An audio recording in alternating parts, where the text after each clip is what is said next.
Les Dominicains au Rwanda.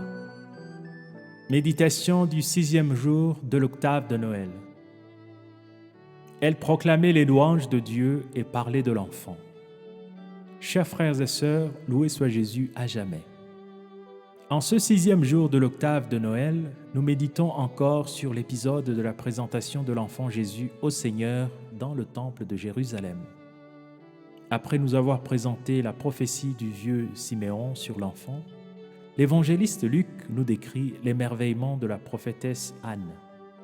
Cette dernière proclamait les louanges de Dieu et parlait de l'enfant à tous ceux qui attendaient la délivrance de Jérusalem. C'était sa façon à elle de rendre grâce à Dieu pour avoir comblé toutes les attentes du peuple d'Israël et bien au-delà. C'était aussi une forme de prophétie, car la louange de la prophétesse Anne traversera les temps et trouvera un bel écho chez beaucoup de croyants. En écoutant l'émerveillement de la prophétesse Anne, nous sommes invités à regarder les merveilles que Dieu accomplit aujourd'hui. Il se fait connaître aux enfants, il aide beaucoup de jeunes à vaincre plusieurs tentations du monde d'aujourd'hui.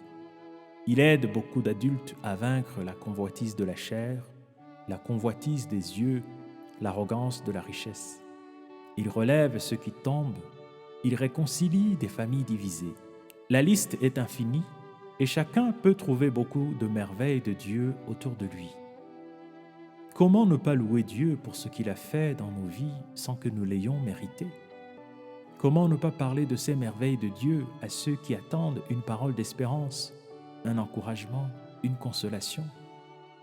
Frères et sœurs, nous trouvons du temps pour nous divertir, célébrer nos anniversaires, nos diplômes, nos promotions et bien d'autres succès de la vie, au risque de nous enivrer de vin.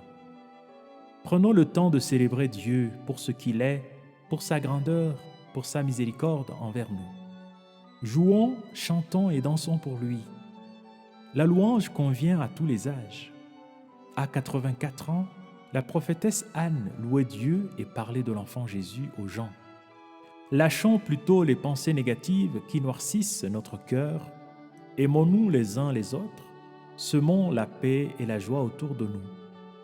Ainsi, il nous sera facile de chanter Dieu et d'en parler aux autres.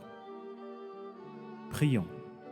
Seigneur Dieu, à travers la louange de la prophétesse Anne, tu nous invites à discerner tes merveilles dans nos vies.